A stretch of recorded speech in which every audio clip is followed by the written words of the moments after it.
Hi అండి, welcome to my channel Sesi Tales. ఇవాళ మనము దొండకాయ ఫ్రై ఎలా చేసుకోవాలో చూసేయండి. ఫస్ట్ దానికి కావాల్సిన పదార్థాలు: దొండకాయలు శుభ్రంగా వాష్ చేసుకొని చిన్న చిన్న ముక్కలుగా కట్ చేసుకోవాలి. అలాగే ఉల్లిపాయలు, గ్రీన్ చిల్లీస్ అండ్ కరివేపాకు. ఇప్పుడు ఒక ప్యాన్ పెట్టుకొని ఆయిల్ వేసుకోవాలి. ఆయిల్ వేసి కొంచెం వేడైన తర్వాత కొంచెం ఆవాలు, జీలకర్ర, వెల్లుల్లి రెబ్బలు దంచి కచ్చాపచ్చాగా వేసేసుకోవాలి. అలాగే కట్ చేసుకున్న ఆనియన్స్, చిల్లీస్, కరివేపాకు కూడా వేసుకొని బాగా దోరగా వేయించుకోవాలి. ఇవి కొంచెం వేగిన తర్వాత ఇందులో దొండకాయ ముక్కల్ని వేసేసుకోవాలి. ఇప్పుడు వీటిని ఒక 5 minutes మగ్గించేసుకోవాలి. ఇప్పుడు కొంచెం మగ్గిన తర్వాత సరిపడా ఉప్పు వేసేసుకొని మళ్ళీ మూత పెట్టేసుకొని ఇంకో 4-5 minutes మగ్గించేసుకోవాలి.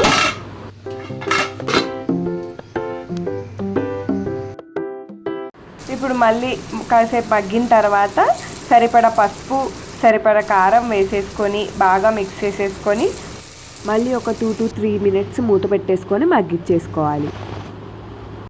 ఇప్పుడు ఫైనల్గా కొత్తిమీర వేసేసుకొని ఒక 2 minutes అలా ఫ్రై చేసేసుకొని దించేసుకోవటమే. అంతే అండి, వేడివేడిగా దొండకాయ ఫ్రై రెడీ. మీరు కూడా ట్రై చేసి టేస్ట్ చేసి ఎలా ఉందో కమెంట్ చేయండి.